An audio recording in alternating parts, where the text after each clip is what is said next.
جلسہ ہمارے لیے بیداری کا پیغام بھی لاتا ہے، عذاب الہی کو ٹالنے کا ایک بڑا ذریعہ بھی ہے، دین سیکھنے کا ایک بہت بڑا پلیٹ فارم بھی ہے۔ اور جس محفل میں اللہ کے نیک بندوں کا ذکر ہوتا ہے، اس کے تعلق سے حدیث میں آیا ہے کہ عند ذکر الصالحین تتنزل الرحمہ، صالحین کے ذکر کے وقت میں رحمتیں نازل ہوتی ہیں۔ میں ذکر کرتا ہوں پیغمبر اعظم کا، رحمت نازل ہوتی ہے اللہ۔ میں ذکر کرتا ہوں پیغمبر اعظم کے نواسوں کا، حضرات حسنین کریمین کا، چرچا ان کا ہوتا ہے، ان کی بہادری کا چرچا، ان کی شجاعت کا چرچا، ان کی سخاوت، ان کی عبادت کا چرچا، اور رحمت خدا کی نازل ہوتی ہے۔ ہم چرچا کرتے ہیں سرکار غوث اعظم کا، سرکار غریب نواز کا، سرکار اعلیٰ حضرت کا، ان بزرگوں کا نام لیا جاتا ہے، ان کے صدقے میں ہمارا کام بنتا ہے۔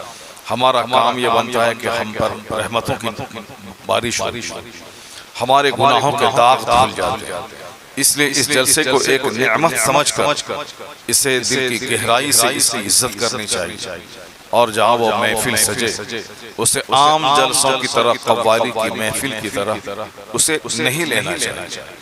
عبادت سمجھ کر، اللہ کے ذکر کی محفل سمجھ کر، رسول پاک کے ذکر کی محفل سمجھ کر، خدا کی رحمتوں کے نزول کی محفل سمجھ کر یہاں آنا چاہیے۔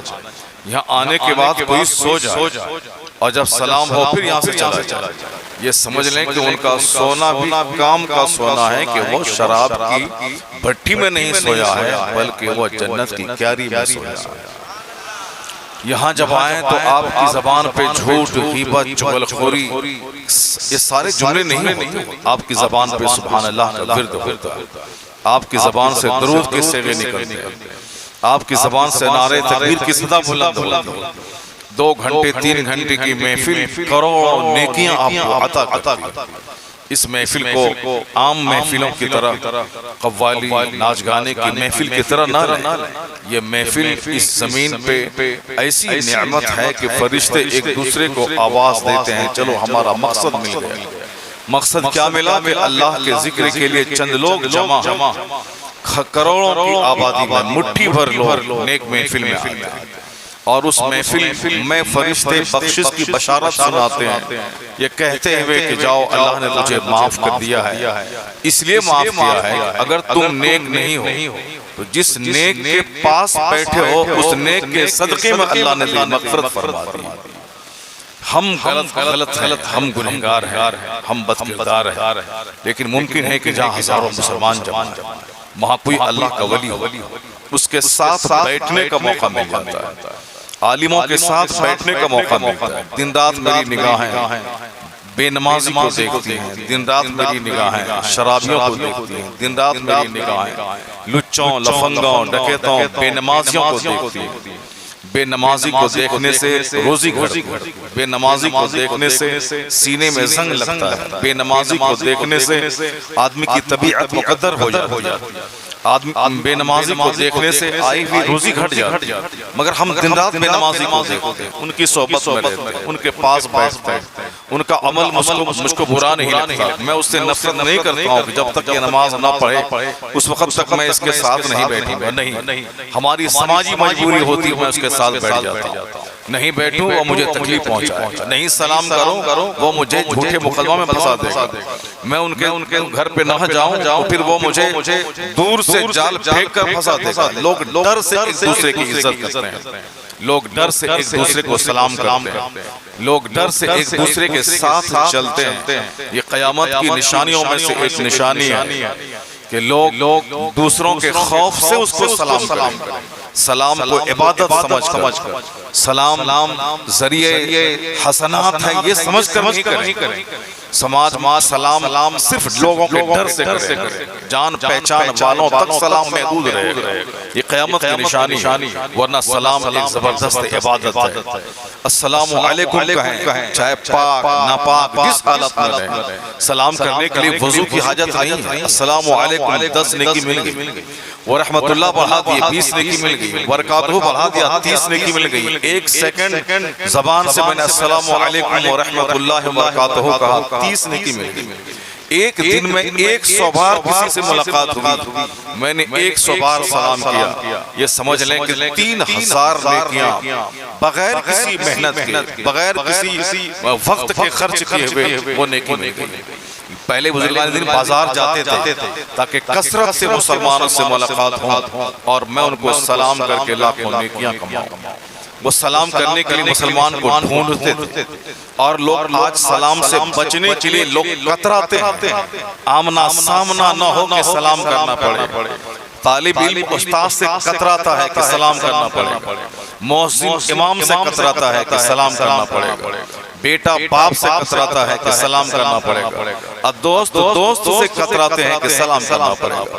وہ سلام جس کے کرنے سے مفت کی نیکی مل سکتی، آیا ہے کتاب میں کہ 100 نیکیاں اگر سلام اور سلام کا جواب دینے میں ملتی ہیں تو اس میں سے 99 نیکی صرف اس کو ملتی ہے جو سلام میں پہل کرتا ہے، یعنی جو سلام میں پہل کرتا ہے، سلام کرتا ہے دوسروں، سلام کا جواب دینے والے کے حصے میں 1 نیکی اور 99 نیکی اس کے حصے میں جو سلام میں پہل کرتا ہے۔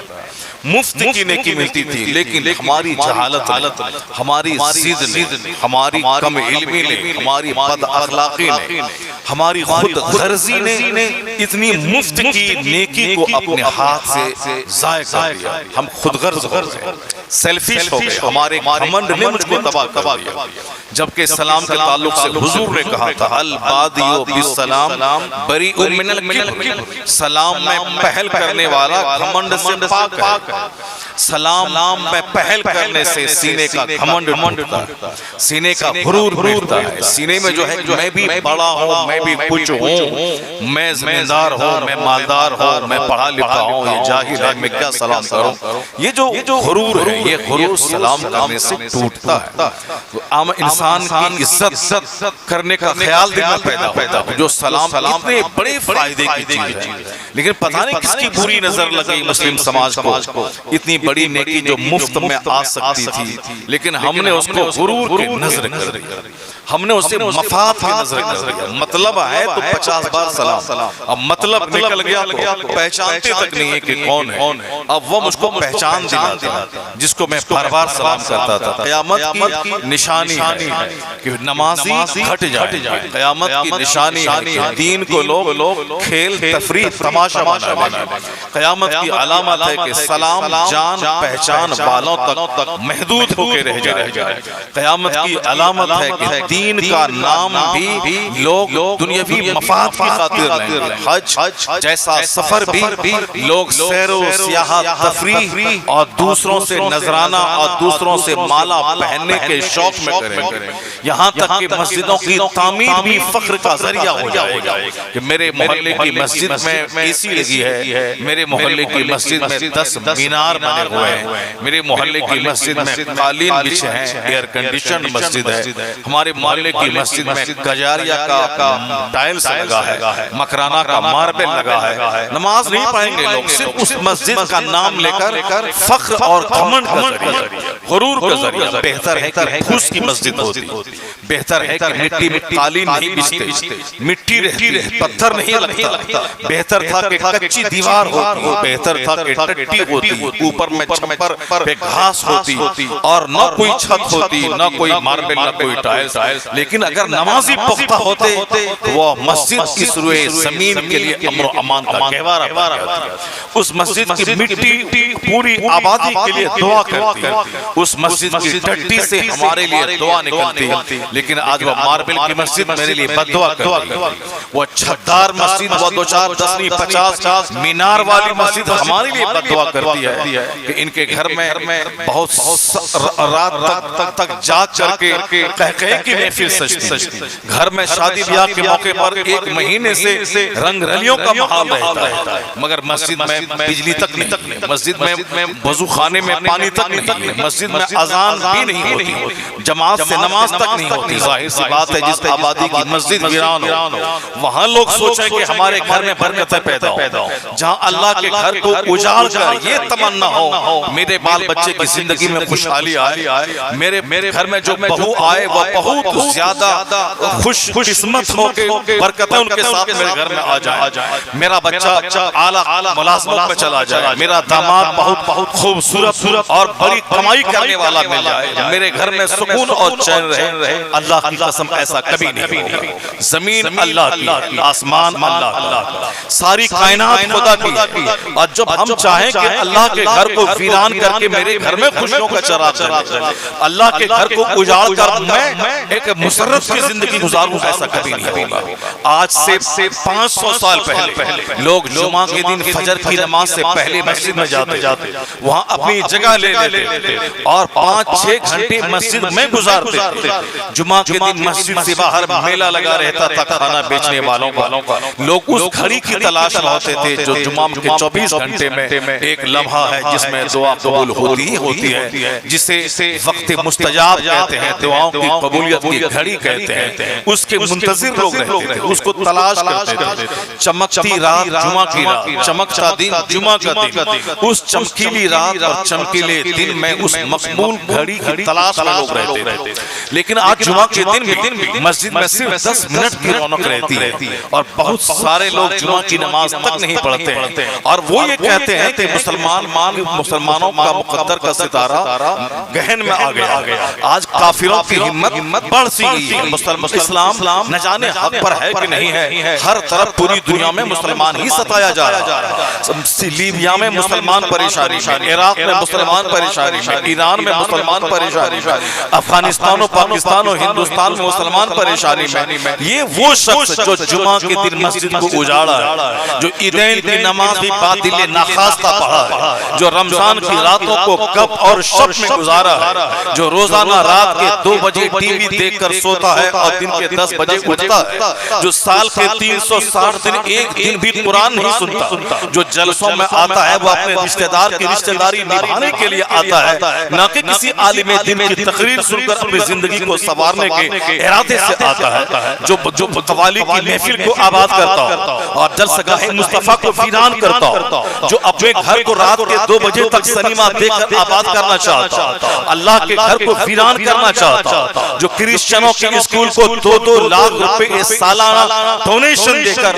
2-2 لاکھ روپے اپنے بچوں کے ہاسٹل کی فیس دے کر شاندار کھانا کھلوا کے اسے کرسچنوں کا غلام بناتا ہو، اور مسجد میں امام کو تنخواہ دینے کے لیے اس کے پاس 100 روپے بھی ماہانہ نہیں ہے، جو اپنے بچوں کے پیچھے 50,000 روپے ماہانہ مشنری اسکول میں خرچ کرتا ہے، جو اپنے گھر کو آباد کرنے کی فکر میں مسجدیں ویران ہو، مسجد میں چاہے انتظامیہ کمیٹی نہ ہو، مسجد میں امام محسن نہ ہو، اس کی کوئی فکر نہیں، سارا سماج جانے مجھ کو اپنی اولاد کی فکر، داماد کی فکر، بیٹی کی فکر، اپنے گھر کی فکر، اپنی ملازمت کی فکر، اپنی دکان کی فکر۔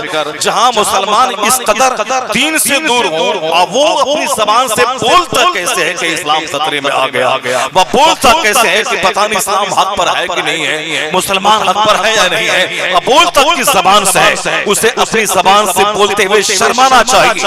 عزت تو ساری کی ساری اللہ کے رسول مسلمان کے لیے ہے، یہ قرآن کہتا ہے، وَلِلَّهِ الْعِزَّةُ وَلِرَسُولِهِ وَلِلْمُؤْمِنِينَ۔ قرآن کہتا ہے کہ عزت اللہ کے لیے، عزت رسول اللہ کے لیے، عزت اللہ رسول کو ماننے والے مسلمانوں کے لیے۔ قرآن کہتا ہے فَعَدَ اللَّهُ الَّذِينَ آمَنُوا وَعَمِلُوا الصَّالِحَاتِ لَيَسْتَخْلِفَنَّهُمْ، اللہ نے وعدہ کیا ہے کہ جو ایمان لائے گا، اچھا کام کرے گا، ہم اسے اس روئے زمین کا بادشاہ بنا دیں گے۔ قرآن نے وعدہ کیا ہے کہ وَلَا لَا تَحْزَنُوا، تم غم مت کھاؤ، سستی مت کرو، وَأَنْتُمُ الْأَعْلَوْنَ إِن كُنتُم مُؤْمِنِينَ، کامیابی کا تاج تیرے سر پہنایا جائے گا، شرط ہے کہ مومن بن جاؤ۔ قرآن کریم نے کامیابی کی ضمانت مجھ کو دی، قرآن کریم نے بادشاہت اور خلافت کا وعدہ ہم سے کیا، اللہ نے عزتوں کی بات ہم سے کی، عزت میرے لیے، سلطنت ہمارے لیے، اللہ نے اپنا وعدہ سچا کر کے دکھلایا۔ ہندوستان جیسی سرزمین پہ 1000 سال تک اللہ نے اپنے محبوب کے غلاموں کو اس برہمنوں، راجپوتوں، دلتوں کے ملک میں جہاں کے راجاؤں کی سلطنت تھی، کئی ہزار راجا پورے بھارت بھر میں پھیلے ہوئے تھے، ایک ضلع میں 5 راجا، ایک راجا کے ادھین میں 100 دیہات ہوا کرتے تھے، یعنی ہندوستان کی جو ابھی موجودہ شکل ہے، یہ شکل دینے والا کون ہے ہندوستان کو؟ جس ہندوستان میں آج برما کے کنارے سے لے کے بنگلہ دیش، پاکستان، سری لنکا اور نیپال اور افغانستان تک جس ہندوستان کی چوہدری لگتی تھی، یعنی برما کا کچھ حصہ ہندوستان میں تھا، سری لنکا کے کچھ بھاگ ہندوستان میں تھے، افغانستان میں کابل و قندھار تک کا حصہ ہندوستان میں تھا، جس ہندوستان میں پاکستان اور بنگلہ دیش شامل تھا، یعنی وشال ہندوستان، مہان ہندوستان، یہ آج سے 800 سال پہلے راجاؤں کا ملک تھا، راجاؤں کی الگ الگ دنیا ہوتی تھی، 100-200 دیہات پہ اس کا قبضہ ہوتا تھا، ان کی الگ کرنسیز چلتی تھی، یعنی ایک ہندوستان میں ہزاروں ہندوستان آباد تھا، لیکن اس ہندوستان کو منظم کرنے میں، آرگنائز کرنے میں، پوری دنیا کی سب سے ایک مہان سلطنت کی شکل دینے میں کس کا ہاتھ ہے؟ اگر سچائی سے اس تاریخ ہسٹری آف انڈیا کا مطالعہ کیا جائے تو پتہ چلے گا اس ہندوستان کو آرگنائز کرنے میں، تمام راجاؤں کو ایک کر کے ایک ہندوستان بنانے میں اگر کسی کا یوگدان ہے وہ کوئی دوسرا نہیں تھا، وہ تہجد گزار، نماز پنجگانہ کا پابند، نماز عصر کی سنت غیر موقعہ کی پابندی کرنے والا، 6 مہینے میں حفظ قرآن کرنے والا، فتوی عالمگیری کو ترتیب دینے والا، مدرسوں، مسجدوں اور ائمہ کو عزت و سمان دینے والا، جہاں ایک طرف اس کا مذہبی ریکارڈ اتنا زیادہ ہے، وہی کسی مرد خدا نے ہندوستان کو آرگنائز کیا۔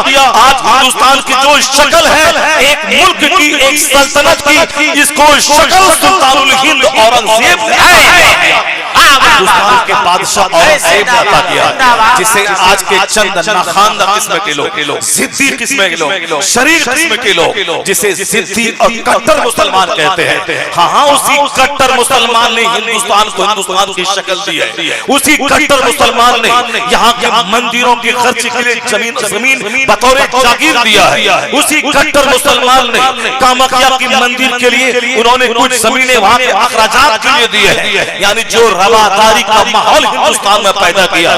ایک برہمن کی بیٹی کی آبرو ایک مسلمان شہر کوتوال کے ہاتھوں لوٹنے والی تھی، دہلی کا تخت چھوڑ کر بھوکا پیاسا بنارس میں گنگا کے کنارے آ کر مسلمان شہر کوتوال کو ہاتھی کے پاؤں میں باندھ کر سزا دیا، اور برہمن کی بیٹی شکنتلا کی عزت کی حفاظت کی، وہ کٹر مسلمان اورنگزیب تھا۔ تو پتہ یہ چلا کہ مسلمانوں کو کٹر بننے دو، مسلمانوں کو فنڈامنٹلسٹ بننے دو، مسلمانوں کو مسجدوں سے وابستہ ہونے دو، مدرسوں پہ پابندی مت لگا، مسجد پہ پابندی مت لگا، جس دن مسلمان نمازی بنا، مسلمان مدرسوں کا پروٹیکٹر بنا، مسلمان کا آنا جانا خانقاہوں میں ہونے لگا، یعنی جس دن یہ اورنگزیب کی طرح کٹر مسلمان بن جائے گا، نفرتوں کا بازار ختم ہوگا، محبتوں کی۔ نعرہ تکبیر، نعرہ رسالت، مسلک اعلیٰ حضرت خواجہ کا ہندوستان۔ کٹر مسلمان کا مطلب ہے ہیومینٹی کو فروغ دینا، کٹر مسلمان کا مطلب ہے انسانیت کو فروغ دینا، کٹر مسلمان کا مطلب ہے پڑوسی کو عزت دینا، کٹر مسلمان کا مطلب ہے اپنی طرف سے جنگ نہیں چھیڑنا، ظلم کو مٹانے کے لیے جب ظالم جنگ مسلط کرے تو اس کا جواب دینا، جب گھر میں کوئی ڈکیت گھس کر ماں بہن بیٹی کی آبرو لوٹے تو وہاں ہاتھ پاؤں توڑ کر بیٹھ جانا، یہ نسوانیت ہے، یہ بزدلی ہے، یہ کائرتا ہے، اور بہادری ہے کہ اپنی بیوی کی عزت کی حفاظت کے لیے ظالموں کا ڈینا توڑ دینا، اپنے گھر میں گھسنے والے چوروں کا مقابلہ کرنا، اپنے ملک پہ حملہ کرنے والے دہشت گردوں کو مارنا، یہ بہادری ہے، نہ کہ دہشت گرد ملک کو آکے تباہ کریں اور ہم بولیں کہ خون نہیں بہانا چاہیے، نہیں مارنا چاہیے، یہ بزدلی ہے، یہ کائرتا ہے۔ انہوں نے جنگ کا مطلب نہیں سمجھا ہے۔ 1400 سال میں جہاں بھی اسلامی تاریخ میں جنگ کا لفظ آیا، جہاد کا لفظ آیا، جہاں بیٹل اور وار کا لفظ آیا، جہاں اسلامک یدھ کا لفظ آیا ہے، وہ دہشت گردی کا نام نہیں ہے، وہ ظلم اور بربریت کا نام نہیں ہے، بلکہ زمین کو ظلم سے روکنے کے لیے ہی جہاد کا قانون آیا، مانوتا پہ ہونے والے مظالم کو روکنے کا نام ہی اسلامی جنگ ہے۔ تو جب اسلام مضبوط ہوگا دنیا سے ظلم مٹے گا، دنیا میں عدل اور انصاف کا ماحول پیدا ہوتا چلا جائے گا۔ اس لیے ضرورت ہے کہ مدرسے کا تحفظ ہو، ضرورت ہے کہ ہندوستان کا تحفظ ہو۔ ہندوستان کے تحفظ کے لیے کوئی آتنکوادی نہیں چاہیے جو ملک میں آگ لگائے، جو بات بات پہ آدمی کو کاٹے، جو راستہ چلتے موب لنچنگ کے ذریعہ مانوتا کی ہتیا کرے، جو راستہ چلتے دن دہاڑے دوسرے انسان دوسرے مذاہب کے ماننے والوں پر اس کو مٹانے کی دھمکیاں دے، جب تک یہ نفرت کا ماحول رہے گا ہندوستان کا وکاس کبھی نہ ہوگا۔ ہندوستان کا وکاس اس وقت ہوگا جب ایک دوسروں کو سمان دیا جائے گا، ایک دوسروں کی محبت دل میں ہوگی، ایک دوسروں کی عزت کی جائے گی۔ یہ سارا پیغام اسلام دیتا ہے۔ تو جب تک ہندوستان میں اسلام مضبوط تھا، مسلمان مضبوط تھے، تو 90% آبادی پر حملہ و راجپوتوں کی تھی اور صرف 10% کلمہ پڑھنے والے مصطفیٰ کے غلام تھے، مگر یہ 10% 90% کا حاکم بن کر اس 90% نے ان کی حکمرانی کو تسلیم کر کے بتا دیا کہ تو ہی حکومت کرنے کے قابل ہے۔ حکومت وہ کرے گا جو حکومت سرداری کی غرض سے نہیں بلکہ جو انسانیت کی خدمت کا ارادہ لے کے آئے گا، وہی سچا حاکم بنے گا، وہی سچا رولر بنے گا۔ حاکمیت کا مطلب ہے خدمت انسانیت، حاکمیت کا مطلب ہے خدمت خلق، اور یہ تصور مذہب اسلام نے عطا کیا ہے۔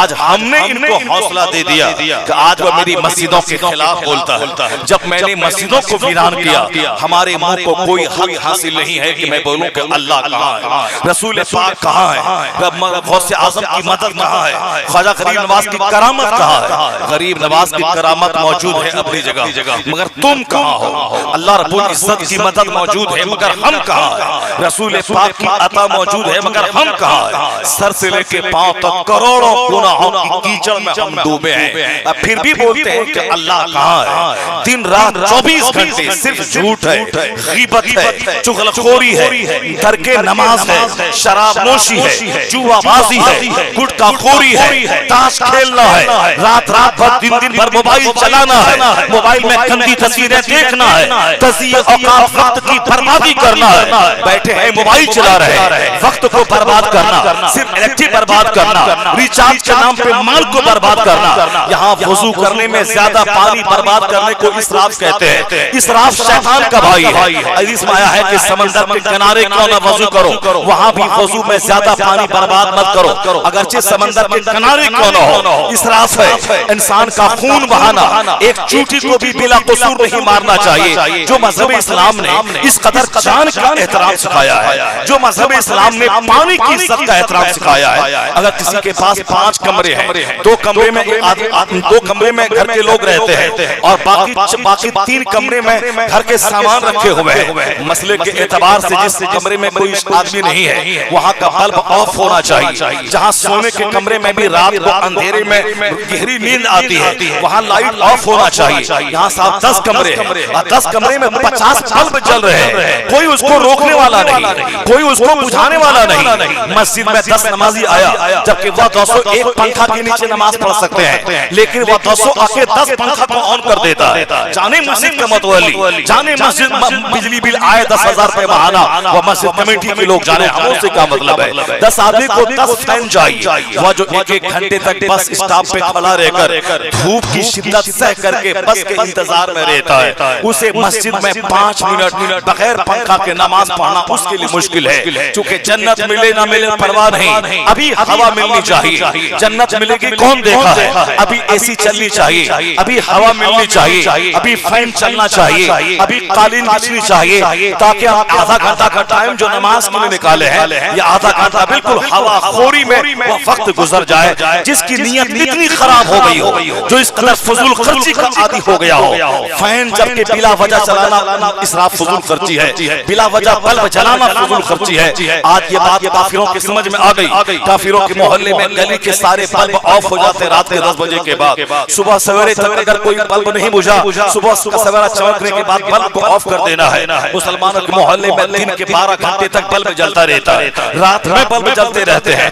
کوئی بجھانے والا نہیں ہے۔ یعنی جس نے دنیا کو وقت کی قدر کا احساس دلایا تھا وہی وقت کی بے قدری کرنے والا، جس نے اللہ کی نعمتوں کی قدر و قیمت دنیا کو سمجھایا تھا، وہی اللہ کی نعمتوں کی بے قدری کرنے والا سرکار مفتی اعظم ہند ایک سیٹ کے گھر مہمان ہوئے تھے۔ آپ جہاں تشریف فرما تھے وہاں ہزاروں علماء کرام آ جاتے تھے۔ آپ جہاں گھر ٹھہرے تھے سامنے ایک نل تھا ٹوٹا ہوا، پانی کے قطرے نیچے ٹپکتے تھے۔ آپ نے سیٹ کو بلا کے کہا کہ آپ اس نل کو بند کروا دو، پانی بلا وجہ ٹپک رہا ہے، یہ حرام ہے، یہ اسراف ہے، یہ حرام ہے، میری نگاہ کے سامنے حرام کام ہو رہا ہو، میں وہاں نہیں رہوں گا۔ حضور بس میں بھی مستری کو لایا، میں بھی ٹیکنیشین کو لاتا ہوں، وہ ٹھیک کر دے گا۔ پھر وہ شخص مہمان نوازی میں مصروف ہو گیا، بھول گیا۔ مفتی اعظم نے دوسری بار ان کو بلایا کہ آپ نے وعدہ کیا تھا کہ میں ابھی کاریگر کو لا کے میں ٹھیک کر دیتا ہوں، لیکن آپ نے نہیں کیا۔ بس حضور اب میں ابھی بلا کے لاتا ہوں، وہ گیا، پھر کام میں لگ کے بھول گیا۔ تیسری بار مفتی اعظم نے اپنا بیگ لیا، ان کو بلایا، کہا کہ آپ نے اس گناہ کے کام کو نہیں روکا ہے، اب میں یہاں بیٹھوں گا نہیں، میں جا رہا ہوں۔ مفتی اعظم جب کھڑے ہوئے سامان لے کر، وہ شخص ہاتھ وہ سب پاؤں پکڑ لیا، کہا سرکار آپ ٹھہرے، بس اب میں گیا اور میں آگے اللہ لاتا ہوں ٹیکنیشین کو۔ وہ دوڑ کے گیا، مستری کو لایا، نل ٹھیک کروایا۔ چند قطرے پانی صرف نگاہوں کے سامنے 1-2 گھنٹے سے بہ رہے تھے۔ مفتی اعظم ہند کی بے چینی کا ذریعہ تھا، اور ہمارے باتھ روم میں 1 مہینے سے پانی ٹپکتا رہتا ہے، ہمارے مسجد کے وضو خانے میں 5 مہینے سے نل ٹپکتا رہتا ہے، مگر کسی کا احساس تک نہیں جاگتا کہ یہ حرام ہے، اس کو روک دیا جائے۔ متولی صاحب ہے، سیکریٹری صاحب ہے، یہ مسجد کا ٹرسٹی ہے، یہ ٹرسٹی کس کام کے لیے ہے؟ سماج میں شان دکھانے کے لیے، سماج میں عزت دکھانے کے لیے، امام پہ ٹھوس دبانے کے لیے، محسن کو بات میں نکال دینے کے لیے، امام محسن کو بدلنے کے لیے، محلے والوں کو ڈرا دھمکا کے چندہ کرنے کے لیے، مسجد کا چندہ اپنے کاروبار میں لگانے کے لیے، اس کام کے لیے وہ ٹرسٹی بنا ہے۔ اور مسجد میں نل ٹوٹا ہے جس کا پانی کا ٹپکنا حرام تھا، اور اس کو درست کروانے کے لیے وہ خود سے جا کے کاریگر کو بلا کے لا کے ٹھیک کروائے، جو اس کی ذمہ داری تھی، اسی سے اس بات کی پوچھ ہوگی، مگر احساس نہیں ہے۔ یعنی سب سے زیادہ نعمتوں کی بے قدری کرنے والا، سب سے زیادہ وقت کو برباد کرنے والا، دکان میں بیٹھ کر موبائل چلانے والا، بس پہ بیٹھے ہیں موبائل چلا رہے ہیں، ایسا نہیں کہ قرآن کی تلاوت موبائل میں کر رہے ہیں، ایسا نہیں کہ تقریر سن کر کے معلومات میں اضافہ اور اچھے عمل کا شوق وہاں سے پیدا کر رہے ہیں، نہیں، یہاں ایکسیڈنٹ ہو گیا، وہاں نیتا فلاں جیت گیا، اور یہ فلاں گانا ہے، یہ فلاں فلم ہے، یعنی پورے 5 گھنٹے کا سفر ہے، 5 گھنٹے تک گانا سننا، واٹس ایپ چلانا، بلا وجہ یوٹیوب کھولنا، بلا وجہ اور دوسرے ایپس کو کھول کر کے اپنا سارا وقت برباد کرنا، فضول خرچی حرام ہے۔ جہاں بجلی بھی خرچ ہو رہی ہے، پیسہ بھی خرچ ہو رہا ہے، دماغ بھی خرچ ہو رہا ہے، اور مفت میں پیسہ خرچ کر کے گناہ بھی ہو رہا ہے۔ جہاں فلمیں دیکھی جائیں، جہاں گانے سنے جائیں، کان کا گناہ ہے، زبان کا گناہ ہے، اور جہاں پورے بدن کو حرکت دیا جائے، بدن کا گناہ ہے۔ یعنی گناہوں میں لت پت ہے وہ جوکر، اور مصیبت آگی تو بولتا ہے اللہ کہاں ہے، بولتا رسول اللہ کہاں ہے، بولتا ہے غوث اعظم کہاں ہے، یہ مت بول کہ اللہ کہاں ہے۔ اللہ عزت دینے کو تیار ہے، اللہ حکومت دینے کو تیار ہے، اللہ نے حکومت دے کے اپنا وعدہ سچا کر کے دکھلایا ہے۔ یہ بتا دے تم حکومت پانے کے اہل ہو یا نہیں، یہ اپنے آپ کو بتا دے کہ کیا حاکم بننے کے قابل تم ہے یا نہیں، تم ہو کہاں۔ یہ مت کہو کہ اللہ کہاں ہے، اللہ تمہاری شہر رگ سے زیادہ قریب ہے، اللہ رب العزت تمہارے دلوں کے جذبات سے باخبر ہے، اللہ رب العزت کو نعمت بانٹنے کو تیار ہے، اللہ حکومت دینے کو تیار ہے، اللہ تمہیں امریکہ بھی دے گا، اللہ تمہیں برٹین بھی دے گا، اللہ تمہیں چائنا بھی دے گا، اللہ تمہیں ہندوستان بھی دے گا، اللہ تمہیں ملیشیا، سری لنکا، کینیڈا، جرمنی بھی دے گا۔ شرط ہے کہ جرمنی کو حاصل کرنے والا مسلمان بن جا، شرط امریکہ کا حاکم بننے کے قابل بن جا۔ جس دن اپنے آپ کو قابل بتا دو گے ہم حکومت لینے کے قابل ہیں، اس دن اللہ عزت بھی دے گا، صحت اور تندرستی بھی دے گا، ساری دنیا کا حاکم بھی بنا دے گا۔ وعد اللہ الذین آمنوا وعملوا الصالحات، اللہ has promised، اللہ نے وعدہ کیا ہے، اللہ جھوٹ سے پاک ہے، اللہ رب العزت وعدہ خلافی سے پاک ہے، اللہ نے ایمان کو جوڑ دیا ہے حکومت کے ساتھ، ایمان اور اچھا عمل۔ آج ہمارے پاس پہلے سے زیادہ پیسے موجود ہیں، آج پہلے ہمارے گاؤں میں داخل ہونے کے بعد ایک گھر پختہ کا ملتا تھا جو زمیندار کا گھر ہوتا، اور آج 99% مکانات پختے کے مکانات میں تبدیل ہو گئے ہیں، چھت دار مکان، گاؤں دیہات میں ایسیاں، بہار میں 1.5 کروڑ کی لینڈ کرویشن کاریں چل رہی ہیں، جھارکھنڈ میں صاحب 50 لاکھ کی کاریں چل رہی ہیں، 10 لاکھ کی جاگوار کمپنی کی کاریں جھارکھنڈ اور بہار کے دیہاتوں میں دوڑ رہی ہیں، جہاں 2 کروڑ کی کاریں چل رہی ہوں، جہاں گاؤں دیہات میں میں 5-5 منزلہ مکان بن رہا ہو. یہ ساری چیزیں تو آ گئی, ظاہری ڈیولپمنٹ ہوا. ہم یہاں سے پنجاب دلی گئے, محنتیں کی, ہم نے کارخانہ ڈالا, پھر کمائی ہوئی, میں نے آگے دیہات میں گھر بنایا, گاڑی خرید لی. یہ سب کچھ تو ہو گیا, لیکن سچ سچ یہ بتا دے کیا ہماری زندگی میں سکون بھی آیا ہے؟ کیا ہماری زندگی میں صفائی آئی ہے؟ کیا ہماری زندگی میں صداقت آئی ہے؟ کیا میں مسرت کی زندگی گزار رہا ہوں؟ ہماری کیا حیثیت ہے؟ مسرت سے محروم تو چارلی چیپلن, یعنی وہ برٹن کا فلمی اسٹار جن کے پاس کروڑوں پاؤنڈ کی آمدنی تھی, جن کے کروڑوں پاؤنڈ کا مطلب کتنا روپیہ ہوا وہ آپ آسانی سے حساب لگا سکتے ہیں کہ ایک پاؤنڈ کی قیمت ہندوستان کا روپیہ کتنا ہوتا ہے, ایک ڈالر کی قیمت کتنی ہوتی ہے, ایک درہم اور ایک دینار کی قیمت کتنی ہوتی ہے, جارڈن کا دینار ہندوستان کے روپیے کے مقابلے میں کتنا قیمتی ہے, کویت کا ایک دینار ہندوستان کے 100 کتنے روپے ہوتے ہیں, آپ کو اس بات کا اندازہ مجھ سے زیادہ ہے. یعنی جہاں قیمتی سکہ چلتا ہے اور وہاں کا وہ فلمی اسٹار کامیڈین جس کے پاس کروڑوں پاؤنڈ موجود ہے, لیکن وہ ایک ماہر نفسیات کے پاس جاتا ہے اور کہتا ہے کہ سائیکولوجسٹ صاحب میں بہت زیادہ اندر سے دکھی رہتا ہوں, میں بہت زیادہ غمگین رہتا ہوں, میرے پاس بہت پیسے موجود ہیں مگر میرے دل میں سچی خوشی نہیں ہے, میں مایوس رہتا ہوں, لوگوں کے بیچ رہتا ہوں تو تھوڑا اچھا لگتا ہے, لیکن جب میں تنہائی میں رہتا ہوں میرا دل گھبراتا ہے, میں جو رونے کو جی چاہتا ہے. ان کا ایک مقولہ بہت مشہور ہے, I would like to walk in the rain, nobody can see my tears. یعنی اس کا یہ مقولہ امریکہ سے لے کے ہندوستان تک بہت زیادہ مشہور ہوا, دنیا بھر کے اخبارات میں چھپا کہ چارلی چیپلن برٹش کا فلمی اسٹار کامیڈین تھا جن کے کروڑوں فین تھے, جنہوں نے کروڑوں پاؤنڈ کمایا تھا, دولتوں کے انبار پہ بیٹھا تھا, خوشی نہیں تھی زندگی میں, وہ اندر سے مایوس رہتا تھا. اسی مایوسی کا علاج کرانے ڈاکٹر کے پاس پہنچا ہے. پہلے امریکہ یورپ میں سائیکولوجسٹ بیٹھتے تھے, لوگ اپنی نفسیاتی بیماری کا علاج کرواتے تھے. اب ہندوستان میں بھی دھیرے دھیرے گاؤں دیہات تک میں نفسیاتی ڈاکٹر موجود ہیں, جہاں جا کر مریض یہ کہتے ہیں کہ مجھ کو میرا من نہیں لگتا گھر میں, میرا دل نہیں لگتا, کاروبار میں طبیعت نہیں لگتی, کروڑوں کی موجودگی میں دل خوش نہیں ہوتا, رونے کو جی چاہتا ہے. آخر اس کا کارن کیا ہے؟ جو بیماریاں امریکہ میں تھیں وہ دھیرے دھیرے چور دروازے چل چل کے ہندوستان جیسے ملک میں بھی پہنچ گئی. ہندوستان میں جہاں پہلے صبر تھا وہاں بے صبری نے آج جگہ لے لیا. ہندوستان میں جہاں قناعت تھی وہاں قناعت کی جگہ پہ آج ہوس نے جگہ لے لیا. نتیجے میں جو بیماریاں امریکہ میں تھیں وہ دھیرے دھیرے چل کر ہندوستان میں بھی داخل ہو گئی. چارلی چیپلن سائیکولوجسٹ کے پاس گیا تھا, کیا کہا تھا؟ میرا دل چاہتا ہے کہ میں بارش میں ٹہلوں تاکہ جب میں دل کھول کے آنسو بہاؤں تو میری آنکھ سے نکلے ہوئے آنسو کے قطرے کو کوئی دیکھے نہیں. یہی غم جو ہر آدمی کے سینے میں ہے.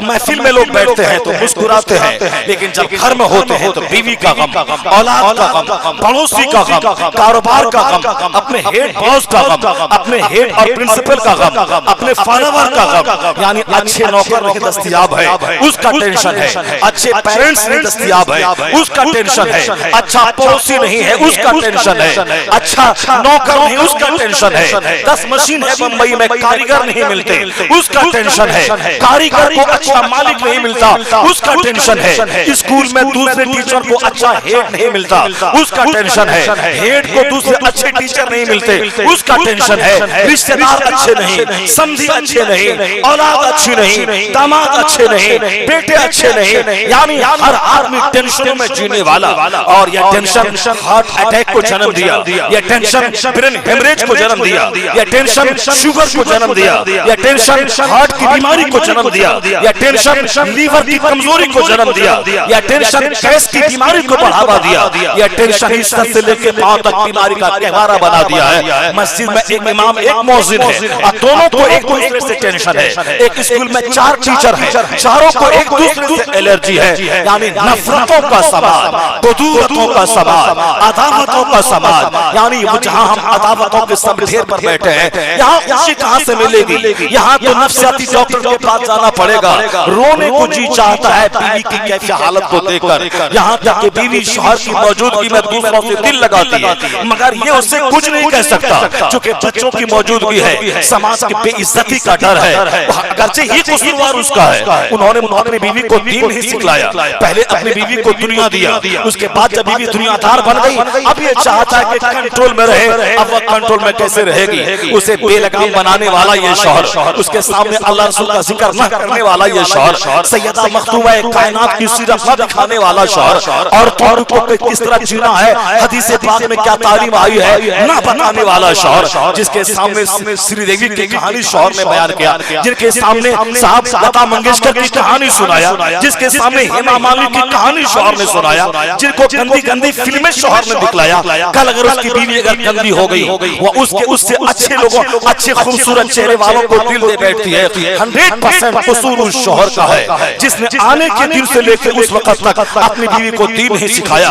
کہ ہم جلسے میں جو کچھ سیکھے ہیں اپنی بیوی کو بتا دیں، عالم سے جو ہم سنے ہیں اپنی بیوی کو بتا دیں، چونکہ ہم بیج ڈالنے والا ہوتے ہیں اور بیوی ہماری کھیت کے سامان ہوتی ہے، اور زمین اگر بنجر ہو اچھا بیج ڈال دیں اچھی فصل پیدا نہ ہوگی۔ ایک اچھی فصل پیدا کرنے کے لیے، سماج کو ایک اچھی اولاد دینے کے لیے، سماج کو ایک اچھا شہری دینے کے لیے، سماج کا شبھ چنتک دینے کے لیے اس کے لیے بہت ساری محنتوں کی ضرورت ہے۔ ایک اچھی فصل پیدا کرنے کے جیسی بسرخیز زمین کی ضرورت ہے، شاندار بیج کی ضرورت ہے، مناسب موسم کی ضرورت ہے۔ ابھی موسم ہے، اب نومبر کا مہینہ آ رہا ہے مکہ کی کھیتی لگانے کا، گیہوں کی کھیتی بونے کا۔ اس موسم میں اگر کوئی کھیت میں پانی پٹا کر وہ دھان لگانا شروع کرے اچھی فصل پیدا نہ ہوگی۔ اگر کوئی جولائی اگست میں گیہوں ڈال دے کھیت میں گیہوں پیدا نہ ہوگا۔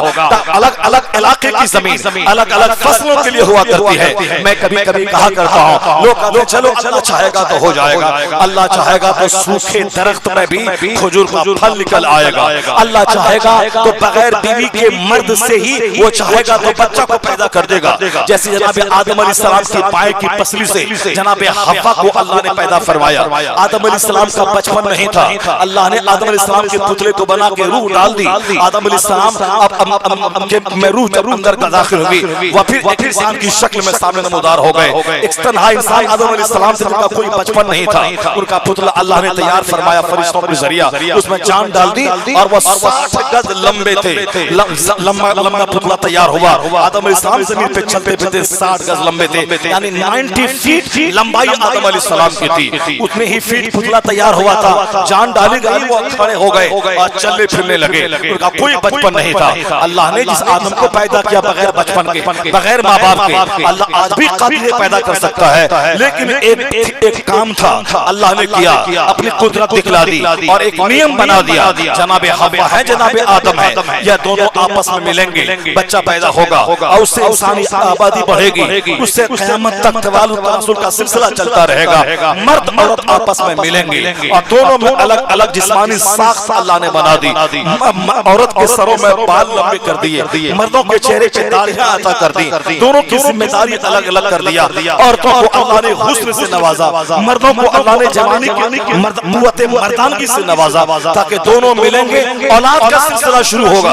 اب اگر کوئی یہ چاہے گا، اللہ چاہے گا تو بغیر شادی کے بچہ ہو جائے گا، اللہ چاہے گا تو ابھی جولائی کے مہینے میں گیہوں نکل جائے گا، اللہ چاہے گا تو آم کے پیڑ سے لیچی نکل جائے گی، اللہ چاہے گا تب ہوگا۔ لیکن اللہ چاہتا کیا ہے؟ ہم نے جو قانون بنایا ہے اس قانون کے مطابق دنیا کا نظام چل رہا ہے۔ کشمیر کی زمین ہے وہ سیب کے لیے مناسب ہے، بنگال کی زمین ہے وہ آم اور دھان کے لیے مناسب ہے، بہار کی زمین ہے وہ جوٹ کے لیے مناسب ہے، گجرات اور مہاراشٹر کی زمین کپاس کی کھیتی کے لیے مناسب ہے۔ اگر میں کپاس کی کھیتی بہار میں کروں کھیتی نہیں ہوگی، اگر ریگستانی علاقے میں دھان روپا جائے دھان نہیں ہوگا۔ تو اچھی فصل کے لیے مناسب زمین، مناسب بیج، مناسب کلائمیٹ کا ہونا ضروری ہے، اور جو فصل میں لگاؤں گا اس سے وہی پھل پیدا ہوگا جو وہ فصل ہوگی، جس طرح کا بیج ہوگا۔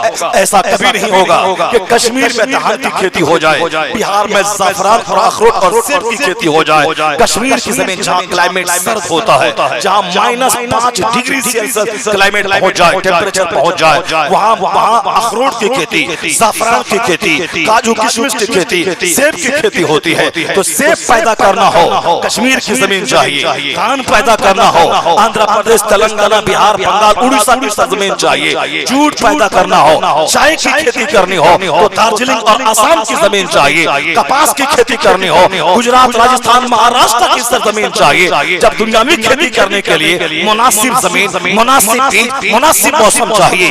اسی طرح قدرت کا قانون یہی ہے، اگر آپ چاہتے ہیں کہ میرا بچہ وفادار پیدا ہو، میری فصل شاندار نکلے، تو شاندار زمین کا سلیکشن کرنا پڑے گا۔ ایسا کبھی نہیں ہوگا کہ ماں ضدی ہو، ماں چڑیل ہو۔ جس کھیت میں زمین بیج ڈالنے والا مرد ہوتا ہے، اب بیج ڈالنے والا عیاش ہو، چغلخور ہو، ضدی ہو، بے نمازی ہو، حرام خور ہو، سر سے لے کے پاؤں تک گناہوں کی کیچڑ میں ڈوبا ہوا ہو، بیج ڈالنے والا مرد یہ گناہوں کا پتلا۔ اور جس کھیت میں بیج ڈالا جائے وہ بھی ضدی، چڑیل اور گناہوں کا مجسمہ، اور وہ یہ چاہے کہ اس کھیت سے غوث پیدا ہو جائے، قطب پیدا ہو جائے، ابدال پیدا ہو جائے، عالم پاگل پیدا ہو جائے، مفتی باوقار پیدا ہو جائے، نیک و صالح پیدا ہو جائے۔ ایسا کبھی نہیں ہوگا۔ جس طرح کشمیر کی زمین میں جوت کی کھیتی نہیں ہوتی، اسی طرح بے نمازی ماں ایک صحیح اولاد جنم نہیں دیتی، اور ایک گناہوں کی کیچڑ میں ڈوبا ہوا مرد وہ غوث قطب ابدال نہیں پیدا کرتا۔ جب زمین ہو مناسب اور مناسب موسم میں بیج ڈالا جائے تو کیا رزلٹ نکلتا ہے؟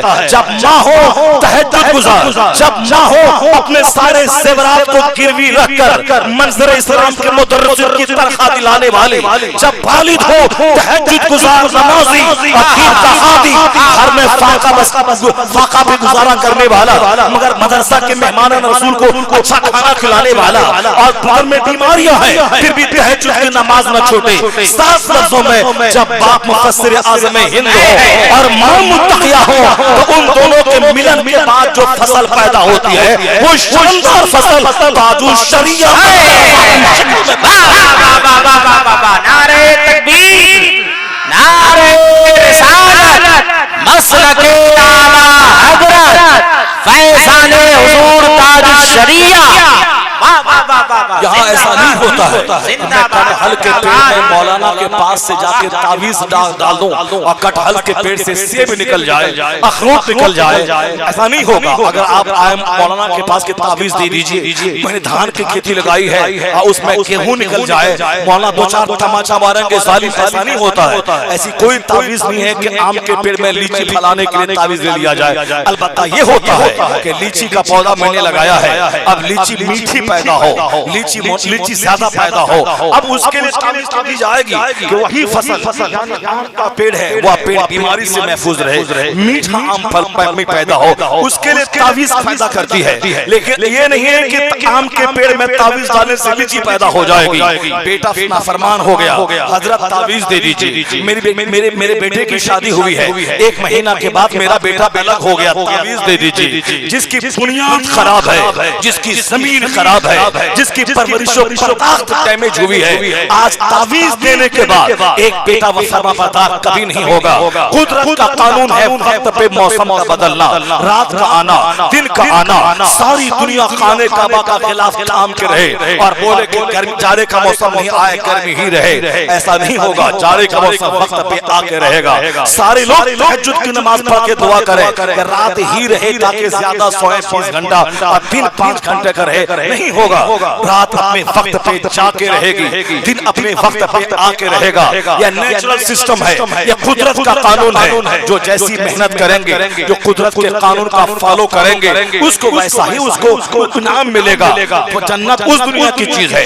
یہاں جس طرح سے زندگی گزاریں گے دنیاوی ڈیولپمنٹ ان نیموں کے پالن سے ملے گا۔ ابھی بہار میں ہمارے پورنیہ کے بازو میں کٹیہار ہے، وہاں کا ایک لڑکا شبھم کمار، وہ UPSC میں ٹاپ کیا، IAS ٹاپر بنا ہے۔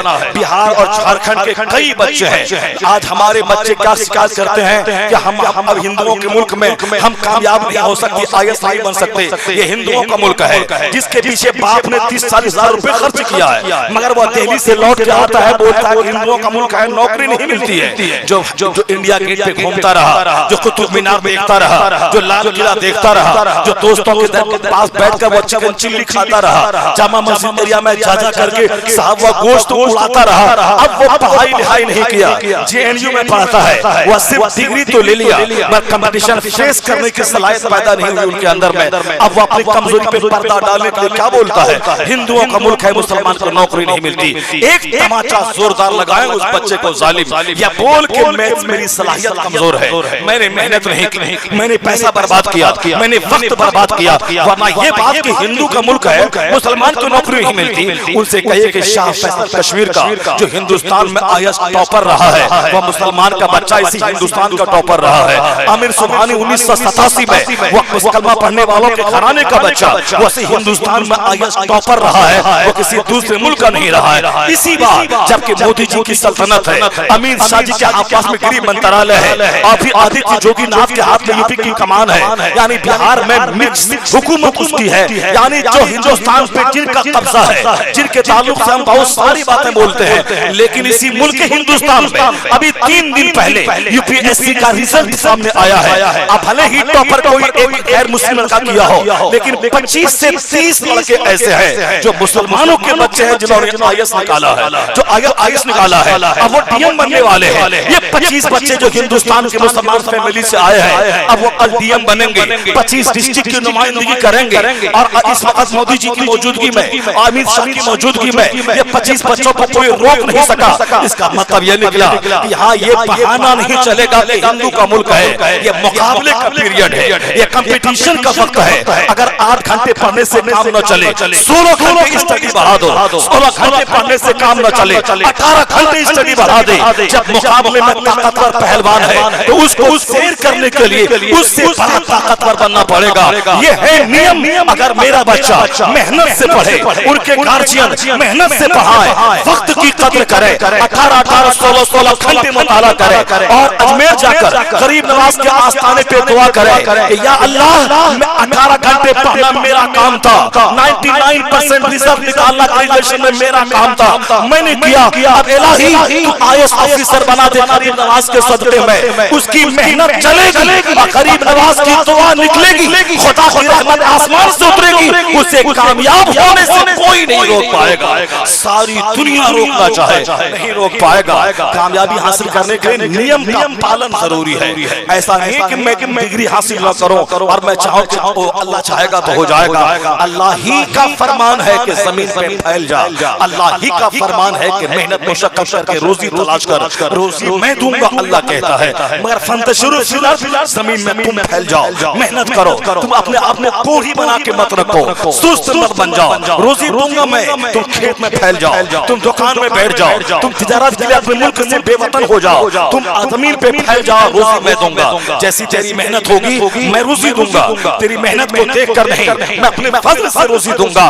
صرف تم قانون کا پالن کرنا کہ اپنے گھر سے نکل جانا, زمین پر پھیل جانا, روزی حاصل کرنا. جو جس قدر زیادہ محنتیں کرتا ہے وہ نعمتیں بھی زیادہ حاصل کرتا ہے. تو قدرت کا قانون یہی ہے کہ آج جو ہمارے بچے لچے لفنگے ہو گئے, اس کے پیچھے ہماری بے ترتیب زندگی کا ہاتھ ہے, سلیقہ مندی سے خالی زندگی کا ہاتھ ہے. جب بات یہی ہے تو میں ہسٹری آف اسلام پڑھتا ہوں تو پتا چلتا ہے جن لوگوں نے اسلام کا کام کیا, سماج میں بہت بڑا نام روشن اونچا کیا, مانوتا کی سیوا کی, وہ لوگ کمزور قسم کے ماں باپ کی اولاد نہیں تھے, ان کے ماں باپ کا بیک گراؤنڈ بہت مضبوط ہے. جب باپ ہو مفتی نقی علی خان اور ماں ہو تہجد گزار تو بیٹا مجدد اعظم امام احمد رضا خان پیدا ہوتا ہے. جب باپ ہو مفسر اعظم ہند تو بیٹا تاج الشریعہ پیدا ہوتا ہے. جب باپ ہو حجت الاسلام اور ماں ہو سرکار اعلی حضرت کی شہزادیوں میں سے ان کی پوتی تو پھر بیٹا مفسر اعظم ہند پیدا ہوتا ہے. جب باپ سید احمد علی بخاروی ہو اور ماں سیدہ زلیخا ہو جس کو 80 سال کی بڑھاپے تک کسی اجنبی مرد نے چہرہ نہ دیکھا, اسی کا بیٹا محبوب الہی نظام الدین دہلوی پیدا ہوتا ہے. جب باپ ہو نماز پنجگانہ کا پابند اور ماں 18 پارے قرآن کی حافظہ, اسی کوکھ سے جو بچہ نکلتا ہے وہی قطبالدین بختیار کاکی بن کر دنیا میں جنم لیتا ہے. جب باپ سلطان غیاث الدین ہو اور ماں عبادت گزار تہجد گزار اور نماز تہجد کے پابند ہو, اسی کا بیٹا شہنشاہ ہندوستان سلطان الہند خواجہ غریب نواز معین الدین چشتی پیدا ہوتا ہے. 7 لفظوں میں جب ماں سر سے لے کے پاؤں تک نیکی کا پتلا ہو اور باپ کے کی رات گزرے نماز میں اور دن گزرے جہاد میں، یا دونوں جو آپس میں ملے، ان کے ملن کے بعد جو فصل پیدا ہوتی ہے وہی فصل اولیاء صالحین کی سردار سرکار غریب نواز کی شکل، سرکار غوث اعظم کی شکل میں نمودار ہوتی ہے۔ جب ماں ہو فاطمہ جیسی جن کے گھر میں فاقہ ہے شکوہ نہیں، جن کے گھر میں نماز پنجگانہ کے علاوہ اپنے ہاتھ سے کام کاج کرنا ہے، اپنے ہاتھ سے ہی شوہر کے کپڑے دھونا ہے، اپنے بچوں کے لیے کھانا تیار کرنا ہے، کونین کی شہزادی، کونین کے پیغمبر کی شہزادی، جنتی عورتوں کی سیدہ اور ملکہ، مخدومہ کائنات ہے، نماز پنجگانہ کے علاوہ عشاء کی نماز پڑھنے کے بعد مصلی پہ کھڑی ہوتی ہے، ایک ہی سجدے میں صبح ہو جاتی ہے، دل ٹوٹتا ہے، ہاتھ اٹھا کے دعا کرتی ہے الہی ایک ایسی لمبی رات بنا دے تیرے محبوب کی بیٹی فاطمہ دل کھول کے سجدہ کر سکے۔ دن میں کام کاج بھی ہے، ہاتھ میں گٹوں میں چھالے پڑ گئے، چکی پیستے پیستے، پانی کھینچتے کھینچتے، کپڑے دھوتے دھوتے، گھر کی صفائی کرتے کپڑا گرد آلود ہو جاتا۔ یہ کون کونین کے مالک و مختار کی شہزادی جن کے گھر سے دنیا پلتی ہو، جن کے گھر سے دنیا کو نعمتیں ملتی ہیں، ان کے گھر میں سادگی ہے، ان کے گھر میں اپنے ہاتھ سے کام کاج ہے، جس کے گھر میں اپنے ہاتھ سے کام کاج ہے وہاں کولیسٹرول نہیں بڑھتا ہے، وہاں خون اونچا نہیں ہوتا ہے، وہاں طرح طرح کی بیماری نہیں پیدا ہوتی ہے۔ یہ دنیا محنت کی جگہ ہے، یہ دنیا کام کی جگہ ہے، آرام کے لیے اللہ نے جنت کو بنایا ہے۔ جو دنیا ہی میں جنت تلاش کرے گا وہ ایک طرف اچھا کھانا کھائے گا، دوسری طرف ایک درجن بیماری کی آماج کا اس کا بدن بن جائے گا۔ یہ دنیا جی بھر کے کھانے کی جگہ نہیں ہے، یہ دنیا جی بھر کے پانی پینے کی جگہ نہیں ہے، یہ دنیا کام چلانے کی جگہ ہے۔ اتنا کھاؤں کہ میری پیٹ سیدھی رہ سکے، اتنا پیوں کہ میں زندہ رہ سکوں۔ یہ بیوی صحبت کا مقام نہیں کہ دن رات اس سے چپکے رہے، جو دن رات اس سے چپکے رہے گا وہ بہت جلدی قبر کے اندر چلا جائے گا۔ مولا علی سے کسی نے پوچھا تھا کہ حضور اپنی بیوی کے پاس میں کب کب جاؤں؟ مولا علی نے کہا تھا کہ زندگی میں ایک بار جانا۔ کہا حضور جو اور زیادہ جانا چاہے، کہا سال میں ایک بار جانا۔ کہا اور اگر کوئی زیادہ جانا چاہے، کہا مہینے میں ایک بار جانا۔ کہا حضور اور کوئی زیادہ جانا چاہے تو کہا تھا پھر وہ موت کا کنواں ہے، جتنی بار چاہو چھلانگ لگا لو۔ ڈاکٹروں نے کہا ہے کہ کثرت صحبت سے بینائی گھٹتی ہے، کثرت صحبت سے عقل گھٹتی ہے، کثرت صحبت سے جنون کا مرض پیدا ہوتا ہے، کثرت صحبت سے اعصاب کمزور ہوتے ہیں، کثرت صحبت سے ہڈیاں کمزور ہوتی ہیں، کثرت صحبت سے فالج کا حملہ ہونے کا امکان رہتا ہے، کثرت صحبت سے 10 سال پہلے موت آنے کا چانس رہتا ہے۔ دال روٹی کھانے کی چیز ہے تاکہ میں کھاؤں، اور جو دن میں 10 بار 20 بار کھاتا رہے وہ موت کے لیے تیار رہے۔ اور بیوی حاجت کی چیز ہے لیکن جو دن رات چپکا رہے وہ مرنے کو تیار رہے۔ 5-6 گھنٹے کی نیند کافی ہے، اور جو 12-15 گھنٹے کی نیند لے وہ مرنے کو تیار رہے۔ نیند سے عمر گھٹتی ہے۔ کھانا ہماری ضرورت ہے مگر اتنا ہی جس سے کہ ضرورت پوری ہو سکے۔ ایسا نہیں کہ اسی کھانے میں زندگی میری لٹکی ہوئی رہے۔ پیشاب پخانا ضرورت ہے، ایسا نہیں کہ دن رات باتھ روم میں بند رہوں پر اتنی ہی دیر جس سے کہ حاجت پوری ہو سکے۔ ٹھیک اسی طرح دنیا میری ضرورت ہے، میں اتنا نہیں کہ 24 گھنٹے دنیا کے پیچھے پاگل رہوں۔ روٹی میری ضرورت ہے، اتنا نہیں کہ میں دن رات اس کے پیچھے رہوں۔ بیوی میری ضرورت ہے، اتنا نہیں کہ دن رات میں اس کے پاس بیٹھا رہوں۔ ضرورتاً بیوی کے پاس، ضرورتاً بچوں کے پاس، ضرورتاً روٹی کے پاس، ضرورتاً پانی کے پاس۔ ایک سعودی عرب کا نوجوان جو اسلام کے تعلق سے بہت زیادہ اچھا گمان نہیں رکھتا تھا، مسلمان فیملی میں پیدا ہوا، وہ مسلمان کہلاتا تھا۔ اب باپ مسلمان ہے، ماں مسلمان ہے، میں بھی مسلمان ہوں، لیکن وہ پڑھتے پڑھتے جب سائنٹسٹ بنا، سائنس میں بہت اونچا مقام حاصل کر لیا، اسلام کے تعلق سے اس کا شک گہراتا چلا گیا، مگر وہ بولتا نہیں تھا کہ سماج میرا منہ نوچے گا، میں مر جاؤں گا کوئی جنازے کی نماز نہیں پڑھے گا۔ اسی لیے لوگوں سے شرماتے ہوئے اپنی بے عزتی کے ڈر سے وہ مسلمان بنا ہوا تھا، اندر میں ڈاؤٹس اور سسپیشن اس کے اسلام کے تعلق سے بھرے ہوئے تھے۔ اسی طرح آج بے شمار لوگ ہیں، بہت سارے لوگ ہیں کافروں کی بستی میں جس کو روزہ اچھا لگتا ہے، نماز اچھی لگتی ہے، زکات کا سسٹم اچھا لگتا ہے، قرآن کی تلاوت اچھی لگتی ہے، مسجد کی صفائی اچھی لگتی ہے، عورتوں کا نقاب اچھا لگتا ہے، مسلمانوں کے چہرے کی داڑیاں اچھی لگتی ہے، مسلم علماء کرام کے سروں پہ پگڑیاں، ان کی دینی مجلسیں اچھی لگتی ہیں۔ وہ اندر سے چاہتا ہے میں مسلمان بن جاؤں۔ روزہ کا سسٹم، نماز کا سسٹم، زکات کا سسٹم، وہ مار دھاڑ کرنا، شراب پینا، ناچنا گانا بجانا، اپنے ہاتھ سے شکل بنانا، پھر لاٹھی گھسیڑ کے پھینک دینا، اور پھر عبداللہ ہی میں لاٹھی مار کے اس کی ڈیڈ باڈی کو جلا کے راکھ کر دینا۔ اس سارے سسٹم سے بہت سارے سنجیدہ قسم کے لوگ بیزار ہیں، وہ چاہتے ہیں کہ میں کلمہ پڑھ کے مسلمان بن جاؤں تاکہ میں مر بھی جاؤں مجھے نہلایا جائے، کفن پہنایا جائے، عطر لگایا جائے، کافور ملا جائے اس عزت کے ساتھ، تاکہ تیز قدم بھی لوگ نہیں چلتے ہیں تاکہ ڈیڈ باڈی کو تکلیف نہ ہو، اور جلدی سے کوئی قبر میں پھینک نہیں دیتے ہیں تاکہ ڈیڈ باڈی کو تکلیف نہ ہو، دفن کرنے کے بعد مٹی کفن پہ نہ گرے، اس طرح شاندار انتظام کیا جائے، اور قبر پہ کوئی نہ بیٹھے، قبر پہ بیٹھنے سے مردے کو تکلیف ہوتی ہے۔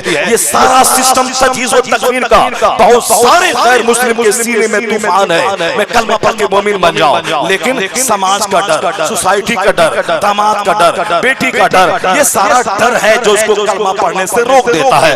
اگر وہ چاہے تو سارے ڈروں سے آزاد ہو جائے، کہا کچھ بھی میں نے سچائی کو پا لیا ہے، اب میں کلمہ پڑھوں گا۔ اگر ایسا وہ بول دیتا تو پھر سماج میں ان کی عزت بڑھ جاتی، ان کے بال بچے بھی ان کو دیکھ کر کلمہ پڑھ کے مومن بن کر ان کی عزتوں میں بھی اضافہ ہو جاتا، لیکن اتنی ہمت کرنا سب کے دل گردے کی بات نہیں ہے۔ وہ تو میگا ٹیجاسن تھا، تھائی لینڈ یونیورسٹی کا بہت بڑا ویگیانک، انہوں نے سائنس میں ایک نئی چیز کی ایجاد کیا تھا۔ انہوں نے کہا تھا کہ انسان کے بدن میں جو رگیں ہیں، جو یہ جلد ہے، چمڑا ہے، درد کا احساس اس چمڑے میں ہوتا ہے۔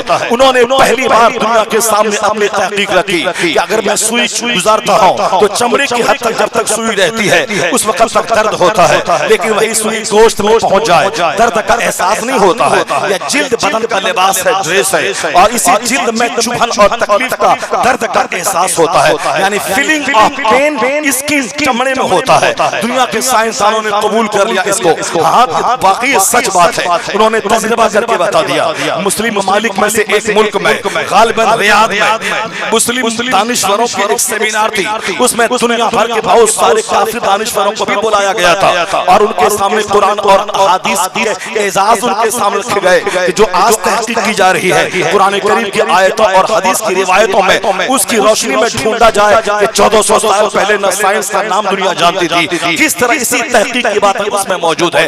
میگا ٹیجاسن اس سیمینار میں موجود تھا، انہوں نے ایک مسلم اسکالر کی زبانی ایک تحقیق سامنے انہوں نے سنی، وہ مسلم دانشور کہہ رہا تھا کہ آج ہمارے میگا ٹیجاسن جی نے انہوں نے ایک نئی ریسرچ کی ہے کہ درد کا احساس چمڑے میں ہوتا ہے، لیکن میں قرآن کریم کی ایک آیت پڑھتا ہوں، اس آیت کریمہ میں سارے سامعین و حاضرین یعنی جتنے مندوبین وہاں تھے وہ سارے لوگ غور سے سنیں، اس سے جو سینس نکلتا ہے اس سینس کو اپنے دل میں اس جگہ دے، آپ پھر معافی ضمیر کو ادا کریں۔ وہ مسلم دانشور نے کہا قرآن شریف میں ایک جگہ آیا ہے وَالَّذِينَ كَفَرُوا بِآيَاتِنَا سَوْفَ نُصْلِيهِمْ نَارًا كُلَّمَا نَضِجَتْ جُلُودُهُمْ بَدَّلْنَاهُمْ جُلُودًا غَيْرَهَا لِيَذُوقُوا الْعَذَابَ۔ اللہ کہتا ہے کہ جس نے میری آیتوں کو ماننے سے انکار کیا، یعنی زمین میری ہے، آسمان میرا ہے، یہ پیغمبر میرے ہیں، یہ کتاب میری ہے، پھر یہ انسان کو میں نے پیدا کیا ہے، اور یہ میری آیتوں کو ماننے سے انکار کرے اور یہ بولے کہ کوئی خدا نہیں ہے، تو پھر تو اس کو تو سزا ملے گی، سزا یہ ملے گی۔ اللہ کہتا ہے جو میری آیتوں کو ماننے سے انکار کیا ہم اسے جہنم کی آگ میں جلائیں گے، جب ان کا چمڑا گل جائے گا، جب ان کے بدن کی کھال گل جائے گی آگ میں، تو بدلناہم جلودا غیرہا، تو ہم اس کھال کی جگہ دوسری کھال پیدا کر دیں گے، لیذوقوا العذاب، تاکہ وہ درد کا مزہ چکھے، درد کا مزہ چکھے، عذاب کا مزہ چکھے، یعنی عذاب کا مزہ چکھانے کے لیے چمڑے کی تبدیلی کا بیان قرآن کریم میں آیا ہے۔ اللہ نے یہ نہیں کہا میں ہڈی بدل دوں گا، میں گوشت چڑھا دوں گا، یا صاف لفظوں میں ہے بدلناہم جلودا غیرہا، یعنی جب ان کی کھال گل جائے گی تو اس کھال کی جگہ دوسری کھال پیدا کر دیں گے، کیوں؟ لیذوقوا العذاب، تاکہ وہ عذاب کا مزہ چکھے۔ جیسے ہی میگا ٹیجاسن تھائی لینڈ یونیورسٹی کا سائنٹسٹ انہوں نے سنا کہ درد کے احساس کے تعلق سے قرآن کی آیتوں میں 1400 سال پہلے سے سینس موجود ہے، اشارہ موجود ہے، تو میگا ٹیجاسن کھڑا ہوا، کہا کہ میں نے پہلی بار اس معاملے پر تحقیق کیا تھا، تو دنیا کو میں نے بتایا ہے پہلی بار کہ درد کا احساس چمڑے میں ہوتا ہے، لیکن یہ قرآن میں کس نے کہہ دیا 1400 سال پہلے؟ نہ اس وقت ریسرچ کا نام تھا، نہ تحقیق کا وجود تھا، نہ فزکس کیمسٹری بایولوجی کا نام تھا، تو کس طرح حال میں تکلیف کا احساس ہوتا ہے. اس کا اشارہ اس آیت کریمہ میں موجود ہے. جب یہ بات سچ ہے اس کا مطلب ہے کہ یہ کلام کسی انسان کا کلام ہو ہی نہیں سکتا ہے, کیونکہ میں پہلا انسان ہوں جس نے اس میٹر پہ تحقیق کیا ہے. میرے سے پہلے کسی انسان نے اس ٹاپک کو ٹچ نہیں کیا ہے, اور 1400 سال پہلے سے موجود ہے. اس بات کی دلیل ہے کہ اللہ حق ہے, قرآن سچ ہے, قرآن جس پر نازل ہوا وہ حق ہے. ساری دنیا گواہ ہے کہ میں یاسین میں کلمہ پڑھ کر محمد کی غلامی میں داخل ہوتا ہوں. وہ اتنا بڑا ویگیانک جنہوں نے سچائی کو پایا وہ کلمہ پڑھ کے مومن بنا. اب کوئی دلی کا ایک جاہل شخص مندر کا بہن وہ اگر قرآن کریم کی ایک آیت پڑھ کے بولتا ہے کہ یہ دیکھیں قرآن کہتا ہے کافروں سے لڑو, یہ قرآن کہتا ہے جو جبرائیل کا دشمن, جو میکائیل کا دشمن وہ اللہ کا دشمن ہے, اور ایک چھوکری بولتی ہے کہ ہندوؤں جاگ جاؤ, مسلمان کے خلاف ہو جاؤ ورنہ یہ تمہیں کاٹ کے کھا جائے گا. قرآن میں بولتا ہے جہاں مسلمان کو پاؤ اسے مار ڈالو. جاہل دی گرے اگر پڑھا لکھا ہوتا تو پھر یہ بے شرمی کی باتیں نہ بولتا. جھوٹ پھیلا پھیلا کے اسلام کو ڈیمیج کرنے کا کام بند کر دے. آج سے 100 سال پہلے تمہارے باپ داداؤں نے بھی ڈیمیج کرنے کے لیے بہت سارا پلان بنایا تھا. آج سے 150 سال پہلے 150 سال پہلے شدھیکرن کے نام پہ مسلمان سماج میں جا کر اسے واپس گھر آنے کا پیغام دے کر وہاں پہ جا کے دھونی رما کر وہاں جا کر آگ جلا کر مسلمانوں کو کافر بنانے کی مہم چلائی تھی. مگر الحمدللہ مفتی اعظم ہند نے اس تحریک کو ناکام بنا دیا. اعلیٰ حضرت کے بیٹوں نے شہزادوں نے شاگردوں اس تحریک کو ناکام بنا دیا. تم سے زیادہ مضبوط تھا وہ جو اسلام کی دشمنی میں مضبوط تحریک چھیڑا تھا. مگر میرا خدا حق ہے, میرے رسول حق ہے. میرے خدا نے اس کے سارے مکر کا پردہ فاش کر دیا, انہیں بے نقاب کر دیا, انہیں ذلیل کیا. اسلام کی سچائی اس معنی کر بتا دی وہ اسلام مٹانا چاہتا تھا. کروڑوں کی تعداد میں کلمہ پڑھ کے لوگ مسلمان ہوتے چلے گئے. جس ملک ہندوستان میں 10 کروڑ کلمہ پڑھنے والے تھے آج سے 200 سال پہلے, آج الحمدللہ 35 کروڑ کلمہ پڑھنے والا یا اس بات کی خمازی کر رہا ہے کہ جس قدر اسلام دبانے کی کوشش کی جاتی ہے اسلام اسی قدر ابھرتا چلا جاتا ہے, اسی قدر لوگوں کے دل میں جگہ بناتا چلا جاتا ہے.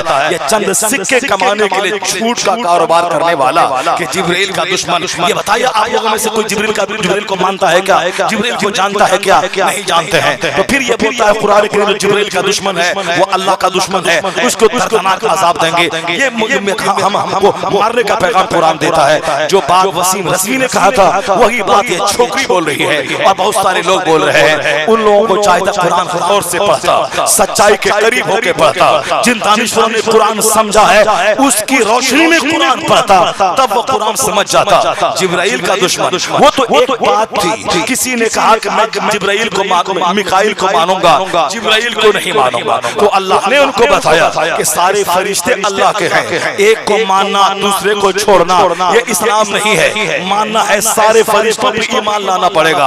ایک وقت کی ضرورت تھی. کسی نے کہا ہم جبرائیل کو نہیں مانیں گے, ان کی خبر لی گئی. جن مسلمان جن کافروں نے وعدہ توڑا, عہد کی مخالفت کی, مسلمانوں اور جو دونوں میں معاہدہ ہوا تھا اس معاہدے کو توڑ دیا. اپنی طرف سے ان لوگوں نے معاہدہ توڑ کر مسلمانوں کو تکلیف دینا شروع کیا. ان کے بارے میں آیا ہے کہ تمہارے کانٹیکٹ کو توڑنے والا, تمہارے معاہدے کو توڑنے والا, تم سے مل کر بیٹھ کر صلح کر کے صلح نامہ پہ سائن کرنے والا وہ اگر درست کرے, وعدہ خلافی کرے, عہد کی مخالفت کرے تو پھر وہ جہاں ملے اسے کھدیڑ کے مارو. جو اپنے وعدے پہ قائم نہ رہے, جو اپنے صلح پہ قائم نہ رہے, جو اپنے کانٹیکٹ پہ قائم نہ رہے, اپنی طرف سے ظلم کا آغاز کر دے پھر اسے جہاں پاؤ اسے مارو. وہ جہاں پاؤ اسے مارو. یہ سارے کافروں کے بارے میں نہیں آیا. جن لوگوں نے عہد کو توڑا تھا, جن لوگوں نے اپنی طرف سے ظلم میں پہل کیا تھا ان کے بارے میں آیا ہے. قرآن کریم میں جو آیتیں اترتی ہیں اس کی شان نزول ہوتی ہے, سبب نزول ہوتا ہے. یہ آیت کیوں نازل ہوئی, کس تناظر میں نازل ہوئی, کس جگہ نازل ہوئی, کس موقع موقع سے نازل ہوئی. جب تک ان شان نزول کو نہیں پڑھا جائے گا, اسباب نزول کو نہیں دیکھا جائے گا, اس وقت تک قرآن سمجھ میں نہیں آئے گا. اس لیے حضور نے کہا تھا من قال فی القرآن برائہ فلیتبوا مقعدہ من النار. جس نے قرآن میں اپنی طرف سے کچھ کہا وہ اپنا ٹھکانہ جہنم بنا لے. اپنی طرف سے کچھ نہ کہو قرآن میں. قرآن کی تفسیر رسول پاک کی حدیث میں تلاش کرو. حضور سے زیادہ قرآن کو کسی نے نہیں سمجھا, حضور کے صحابہ سے زیادہ قرآن کو کسی نے نہیں سمجھا, ائمہ مجتہدین سے زیادہ قرآن کو کسی نے نہیں سمجھا. اب اپنی طرف سے قرآن کی تفسیر کرنے کی حاجت نہیں ہے. جو تفسیر ہمارے بزرگوں نے کر دی, جو 18 گھنٹے اسٹڈی کرتا تھا, جو ایک آیت کو 10 ہزار بار پڑھتا تھا, جو ایک حدیث کی تصدیق کے لیے ایک مہینے کا سفر کر کے مدینے سے مصر اور دمشق کا سفر کرتا تھا, اور اس حدیث کی صداقت کو پانے کے بعد پھر بغیر ٹھہرے مصر سے واپس وہ مدینہ آ جاتا تھا. یعنی حضور نے یہ بات کہی ہے, اس کو دوسرا آدمی بھی سننے والا موجود ہے. کہاں ہے تو عراق کی راجدھانی بغداد میں. تو اسی تصدیق کرنے کے لیے مدینہ سے آدمی ایک مہینے کا سفر کر کے بغداد جاتا تھا, قسطنطنیہ جاتا تھا, دمشق جاتا تھا, مصر کی راجدھانی قاہرہ لوگ جاتے تھے. اب وہاں جانے کے بعد پتہ لگاتے تھے عامر یہاں ہے, فلاں صحابی یہاں ہے, میں نے آپ کے بارے میں سنا ہے کہ آپ یہ روایت حضور کی کرتے ہیں کہ حضور نے یہ کہا ہے, کیا سچ کہا ہے, کیا آپ نے سنا ہے, کیا یہ بات سچ ہے کہ آپ نے سنا ہے؟ وہ کہتے ہیں ہاں میں نے سنا, حضور نے میرے سامنے کہا ہے. اب ان کی رائے مضبوط ہو جاتی, لکھ لیتا کہ ایک راوی میں ہوں, ایک راوی یہ ہے. اس کے بعد پھر وہ چلے آتے مدینہ. امام بخاری نے بڑی مشکل سے احادیث جمع کی, امام مسلم نے, ہمارے ان بزرگوں نے احادیث کو جمع کیا. ان لوگوں نے محنتیں کی, وہ کتاب کا کیڑا بن گئے. انہوں نے سفر کیا, اپنے بدن کے گوشت کو کلا دیا, ان کے سواری کے جانور مر گئے. انہوں نے سفر کرتے کرتے اپنی ساری زندگی گزار دی. اس کے بعد انہوں نے کتابیں لکھی, احادیث کو ترتیب دیا. اس سے زیادہ اسلام کو کون سمجھ سکتا ہے؟ اور آج یہ لکھیلا ظاہری ترجمہ ہندی میں پڑھنے کے بعد یہ کہتا ہے کہ میں قرآن سمجھ گیا. اب وہ اپنے بھائیوں کو برخلاتا ہے, غصے میں لاتا ہے.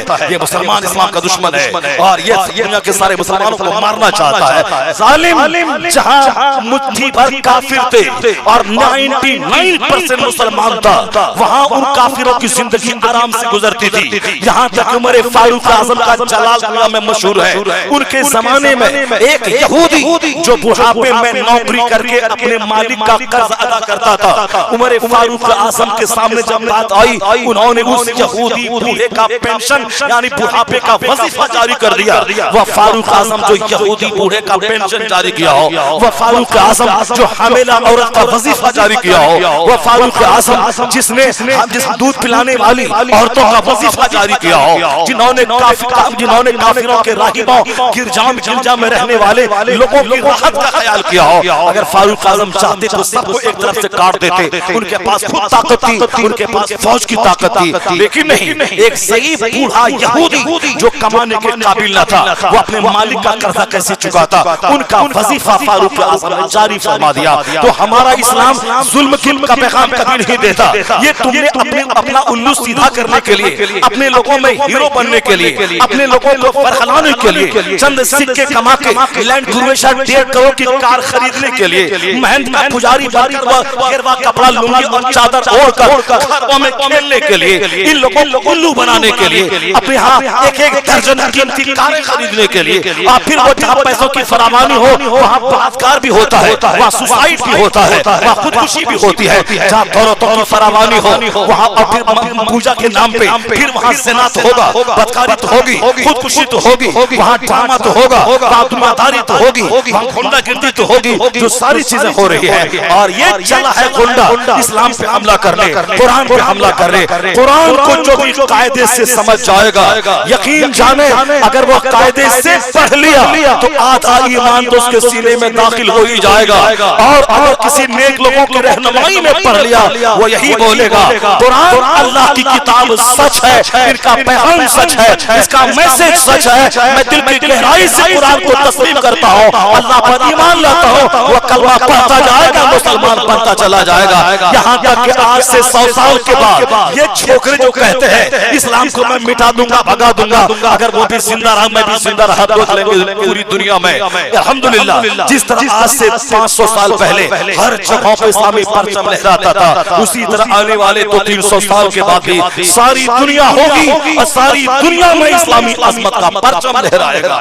اسلام دبنے نہیں آیا ہے، اسلام اپنے پیغام کو پھیلانے آیا ہے، اسلام لوگوں کے دل کو مسخر کرنے آیا ہے، اسلام پیس اور امن پھیلانے آیا ہے، اسلام برادرہوڈ فریٹرنیٹی کا میسج دینے آیا ہے۔ عداوت کا چشمہ اتار کر اگر وہ قرآن کا مطالعہ کرے، معلومات میں اضافہ بھی ہوگا، ریسرچ اور تحقیق کی دنیا بھی آباد ہوگی۔ جس طرح آج کوئی دن امریکہ کیسا نہیں گزرتا جس دن وہاں کا کوئی دانشور کلمہ پڑھ کے مومن نہ بنتا ہو، نفرت سے نہیں محبت سے اور صداقت سے، سچائی سے، اور پھر غیر جانبدار ہو کر سچائی کی تلاش کرنے کے ارادے سے کتاب پڑھیں، مصطفیٰ کی سیرت پڑھیں، سرکار دو جہاں کی تعلیمات کا مطالعہ کریں، قرآن کریم کو پڑھیں، مسلمان ان سے زیادہ پڑھیں تاکہ ان کے دماغ میں جو شک ہے دور ہو، جو دماغ میں ڈاؤٹ ہے وہ دور ہو۔ اسی طرح کے بے شمار مسلمان جو ڈاؤٹ میں جیتے ہیں اور شرم کے مارے کچھ نہیں بولتے ہیں۔ اسی طرح کے ایک نوجوان سعودی عرب کا تھا، وہ فرانس کی راجدھانی پیرس میں ایک بہت بڑے تحقیقاتی ادارے میں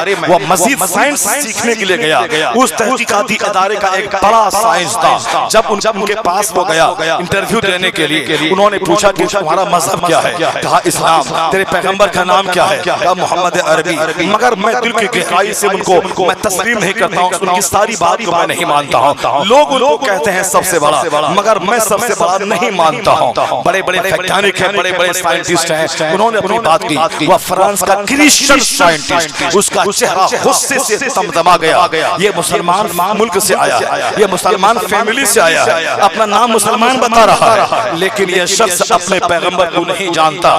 وہ کہتا ہے کہ دنیا بڑا کہتی ہے مگر میرے نزدیک وہ بڑے نہیں ہے۔ کوئی ہندو نہیں بولا تھا، کوئی کرسچن نہیں بولا تھا، کوئی یہودی نہیں بولا تھا، مسلم فیملی میں پیدا ہونے والا، مسلم ملک میں جنم لینے والا ایک مسلمان کا بچہ بول رہا تھا۔ چونکہ وہ سائنس ہی پڑھتا رہا، اسلام نہیں پڑھا، وہ قرآن کو صرف دیکھ کے پڑھنے والا بنا، بزرگوں کی تحقیق کی روشنی میں قرآن نہیں پڑھا، انہوں نے اللہ رب العزت سے ہدایت کی بھیک نہیں مانگی، وہ دنیاوی علم کو ہی سب کچھ سمجھا۔ وہ فرانس کی راجدھانی اس تحقیقاتی ادارے کا بڑا سائنسداں اس کو اندر لے گیا، وہاں جہاں دیواروں میں سائنسی مضامین لکھے ہوئے تھے، ان کو ایک حدیث دکھایا، کہا یہ تمہارے پیغمبر نے کہا ہے، جس حدیث سے میں نے درجنوں مسائل کو میں نے نکالا ہے، درجنوں طبی نقطے کو، یعنی بہت سارے میڈیکل پوائنٹس کو میں نے تمہارے پیغمبر کی حدیث سے سیکھا ہے۔